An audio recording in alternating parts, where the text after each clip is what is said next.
यशोदा ताई जी, जल्दी आओ। नीलमणि, मेरा लल्ला। लल्ला, तुझे कुछ हुआ तो ना है ना? तुम ठीक तो है ना?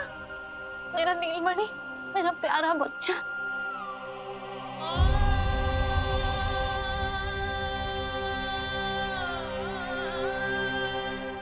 भोला, बंसी, ये सब क्या है?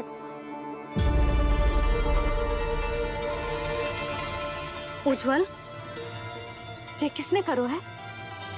और देख, कहानी मत सुनाइयो।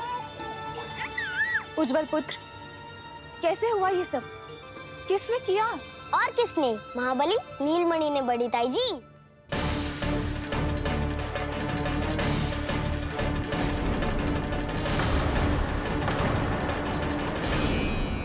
जी क्या बोल रहे हो? सच्ची सच्ची बता। लो, फिर फंस गया उज्जवल। मैं सच्ची कह रहा हूँ। अचानक तीव्र वेग से वायु चली। फिर ऐसे लगो जैसे कोई भूकंप आ रहा है। और फिर जब मैंने देखा तो ये सकट अपने आप हिल रही थी, खड़खड़ खड़खड़ खड़खड़ खड़खड़। फिर मैंने साहस दिखाया और उस सकट को रोकने का प्रयास करो। पर सकट ना रुको, जे हिले ही जा रहा था, खड़खड़ खड़खड़ खड़खड़ खड़खड़ खड़खड़ खड़खड़। और फिर ऐसे ही हिलते हुए अचानक से आगे बढ़कर सीधा नीलमणि के ऊपर चला आए हो। फिर और फिर सकट भी हिल रहा था, खड़खड़ खड़खड़, और सकट का सामान भी हिल रहा था, थरथर थरथर। ऐसा लगो जैसे सकट नीलमणि को कुचलने को।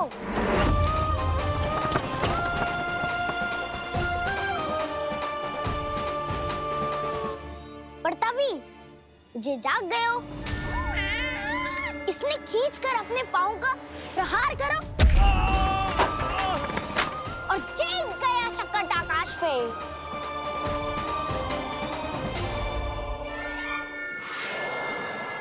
और फिर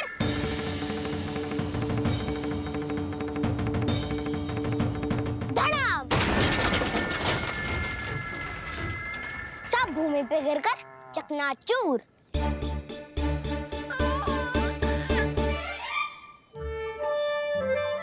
मैं सच्ची कह रहा हूँ ताई जी, नीलमणि के पैर का स्पर्श होते ही वो सकट ऐसे वायु में उड़ी जैसे कोई फूल।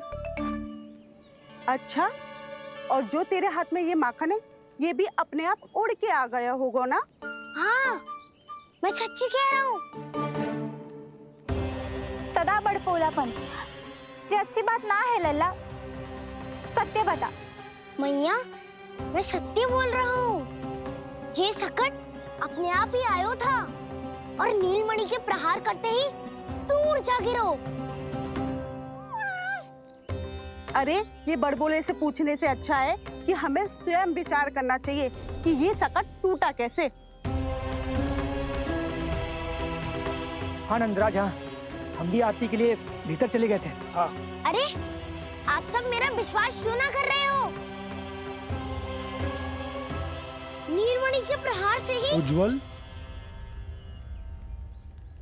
सकट बहुत पुराना था, पहिया ढीला होकर खुल गया होगा। यशोदा, अनेक कारण हो सकते हैं, चिंता करने की कोई आवश्यकता ना है। मैं चिंता क्यों करने लगी भला? मेरे नीलमणि के गले में रक्षा वाला कंठक पहले से ही है। और हम जैसा पूजा पाठ इतने विधि विधान से इसी के लिए तो कर रहे हैं, है ना पंडित जी? हाँ रानी जी। तो बस फिर मेरे लल्ला को कछु क्यों होने लगो? और आप सब स्वयं ही देख लो ना, जे इतना बड़ा सकट टूट के बिखर गया है, किंतु मेरे लल्ला को एक खरोच भी ना आई। इसका अर्थ तो यही है ना कि हम जो भी कर रहे हैं सही कर रहे हैं। मुझे चिंता करने की कछु आवश्यकता ही ना है। चलो सब भीतर चलते हैं। हाँ हाँ, लल्ला को भूख भी लगी आई होगी। चल।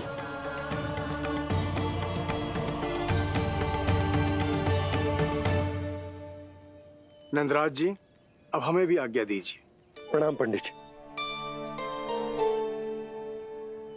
ध्यान कहाँ था तुम दोनों का? और अधिक सावधान रहने की आवश्यकता थी ना? क्षमा कीजिए नंदराज।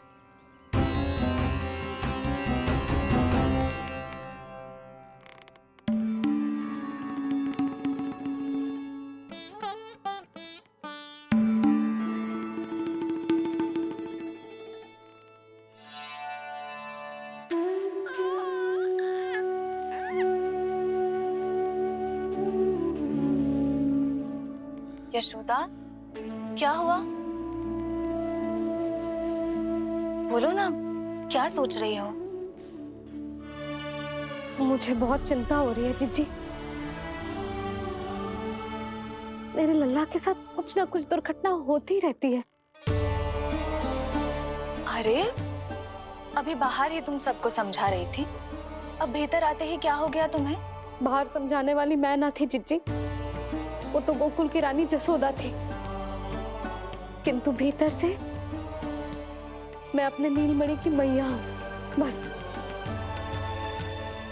और एक मैया को कितनी चिंता होती है, इसे आपसे अधिक कौन जान सकता है। बहुत बड़ा धक्का लगा है मैया को इस घटना से। अब तो ये मेरी रक्षा के लिए और भी अधिक चिंतित हो जाएंगी। यंत्र का कंठक, पूजा पाठ, इतने सारे प्रहरी, सुरक्षा के प्रबंध, यदि इतने सबके बाद भी मैं अपने लल्ला की रक्षा न कर पाई तो मुझसे अधिक अभागी कौन हो सकती है। मैं तुम्हारे मन की दशा समझती हूँ यशोदा। इसी चिंता के कारण ही तो मैंने आज तक अपने पुत्र को छुपा कर रखा है। मैं जानती हूँ जीजी, मैं समझती हूँ। मैंने तो नीलमणि के लिए इतने सारे संस्कार भी करो है, पूजा पाठ की है, किंतु मैंने तो आज तक अपने पुत्र का एक भी संस्कार नहीं किया है। आंसू पोंछ लीजिए बड़ी माँ, शीघ्र ही सब कुछ ठीक हो जाएगा। जब मैंने उसे जन्म दिया, उसके बाद से आज तक न उसे घर के बाहर लाई हूँ, न कोई संस्कार किया है। मैं तो उसका नामकरण भी नहीं करवा पाई हूँ यशोदा। उसके जन्म के समय स्वामी ने ये संदेश भिजवाया था कि उस कंस को हमारे पुत्र के बारे में तनिक भी भनक नहीं पड़नी चाहिए। तब से आज तक भय के छाव में जीती आई हूँ कि वो कंस कहीं हमारे पुत्र को भी ना मार दे, जैसे देवकी के सारे संतानों को मार दिया है। ये आशंका कभी सत्य नहीं होगी बड़ी माँ, मैं हूँ ना। माँ अपनी संतान के मन की बात बिना कहे ही समझ जाती है। आप भी समझ जाओ ना मैया।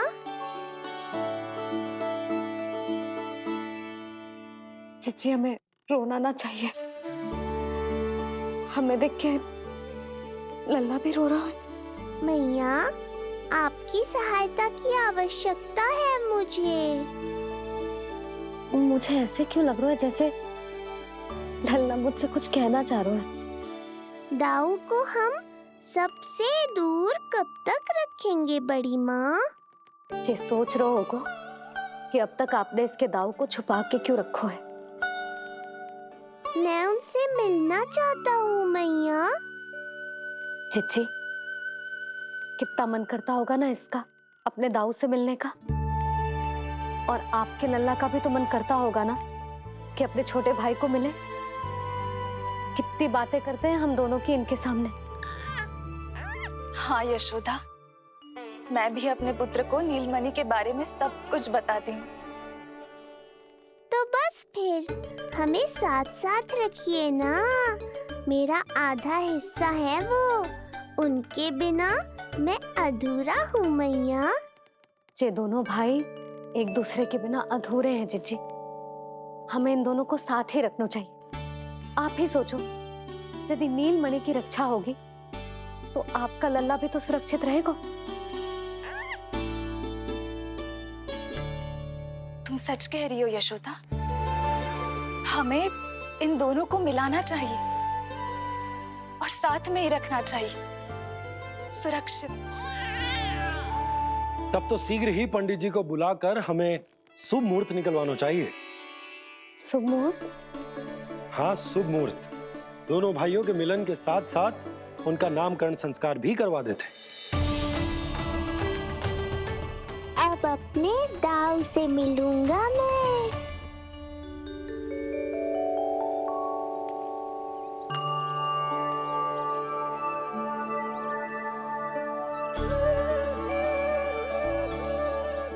ऋषिवर की दिव्य आभा के कारण ये वातावरण कितना शुद्ध, कितना पवित्र लग रहा है ना।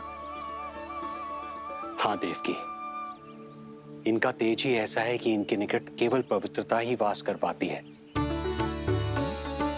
किसी भी प्रकार की दुष्टता इनके पास जाने से पहले ही नष्ट हो जाती है।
इनका तेज ही ऐसा है कि इनके निकट केवल पवित्रता ही वास कर पाती है।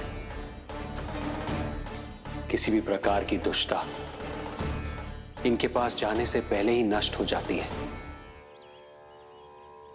यदि महर्षि की इच्छा के बिना मैंने भीतर प्रवेश किया तो कहीं ये मुझे श्राप ना दे दे। नहीं नहीं, इससे तो अच्छा है कि मैं यहीं आश्रम के बाहर रुकूं और यहीं से इन दोनों पर दृष्टि रखूं।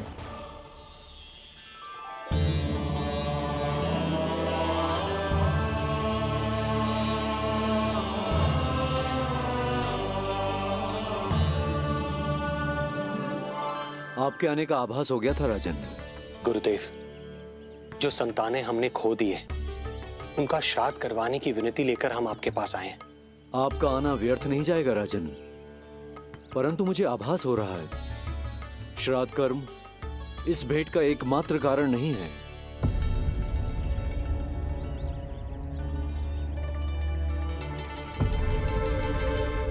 आपको उसकी या कंस की चिंता करने की कोई आवश्यकता नहीं है। निश्चिंत होकर बताइए कि आपकी इच्छा क्या है। गुरुदेव, वर्तमान में मेरी प्रथम पत्नी रोहिणी पुत्र सहित गोकुल में निवास कर रही है। हमारे उस पुत्र का और भाभी यशोदा के पुत्र का नामकरण संस्कार करवा दीजिए। बस यही हमारा सौभाग्य होगा। मुझे कुछ सुनाई क्यों नहीं दे रहा है? देवी रोहिणी से उत्पन्न आपका पुत्र यादव कुल का राजकुमार है और यादवों का गुरु होने के नाते उसका संस्कार कराना हमारा कर्तव्य है। परंतु यशोदा पुत्र का नामकरण वो आप मुझसे क्यों करवाना चाहते हैं?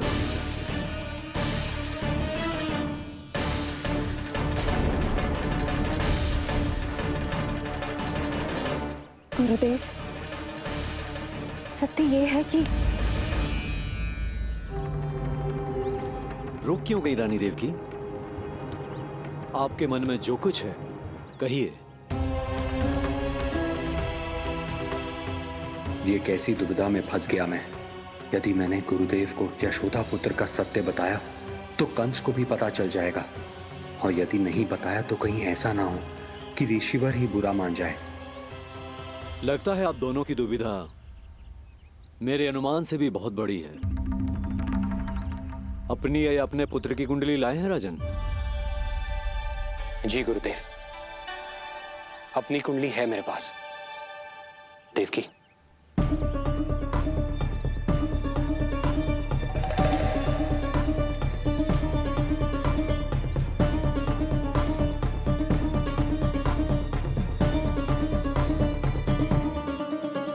जो रहस्य आप नहीं बता पा रहे हैं राजन, वो ये कुंडली बताएगी।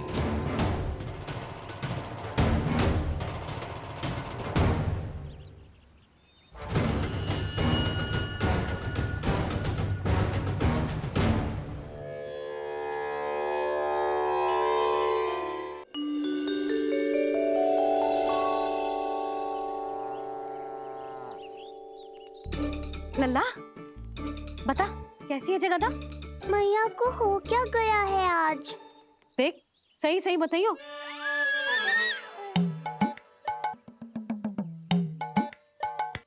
अच्छी है ना? पसंद आएगी ना उसे? हाँ? या फिर जे मोर पंख वाला मुकुट दे दूं?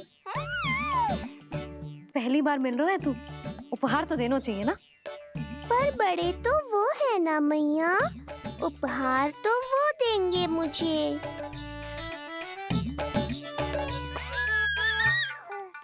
ना ना, मोर पंख वाला मुकुट तो मेरे लल्ला का है ना, जे ना दे सकते। तेरे जैसा कोई कंठक या चांदी वाला कड़ा दे दूं? हाँ? इस मिलन के लिए मुझसे अधिक उतावली तो मैया है।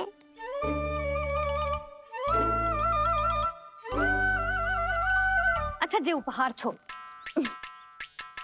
तू तो जे बता कि तू उसे बुलाएगा क्या कह के? अन्य सभी के जैसे बड़े भैया या गांव वालों के जैसे दद्दा बुलाएगो, या फिर बड़े नगरों में जैसे बुलाते हैं ज्येष्ठ ज्येष्ठ भ्राता बुलाएगो, या फिर प्रेम से बुलाएगो दाऊ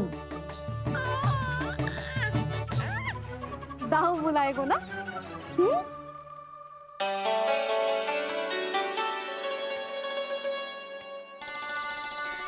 सुनो आपने, हमारे लल्ला ने निर्णय ले लियो, ये अपने भैया को ताऊ कहकर बुलाएगो। अरे वाह, लल्ला ने बोलना भले ही ना सीखो, परंतु तुम्हें बता दियो। और नहीं तो क्या, लल्ला कुछ कहे ना कहे माँ तो समझ जाती है ना लल्ला?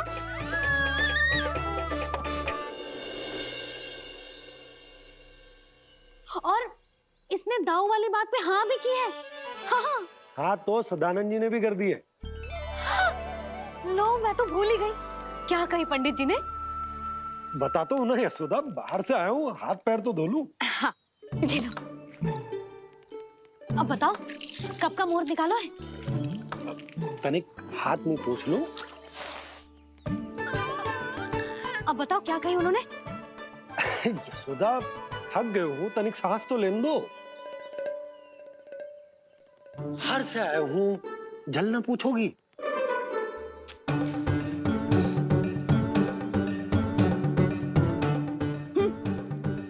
अब बता दो जी।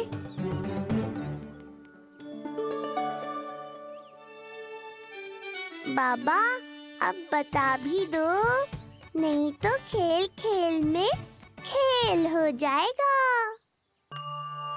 हाँ, बताओ।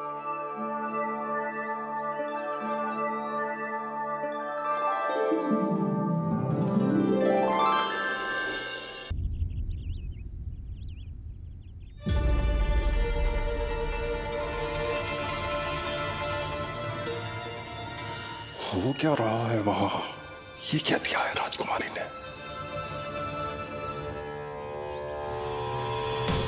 गुरुदेव, शीघ्र ही कोई मुहूर्त बता दे तो बड़ी कृपा होगी। नंद महाराज, अब क्या नामकरण का मुहूर्त भी मुहूर्त निकाल के बताओगे आप? हैं? क्रोधित क्यों हो रही हो यशोदा? बताता हूँ, धैर्य धरो। हाथ मुंह धो लिया, जल पी लिया, विश्राम कर लिया, अब कितनी प्रतीक्षा करवाओगे? हैं? मैं सब समझ रही हूँ, आप जानबूझ के मुझे सताने के लिए ना बता रहे। मैया कितनी भोली है बाबा, आप क्यों सता रहे हो उन्हें?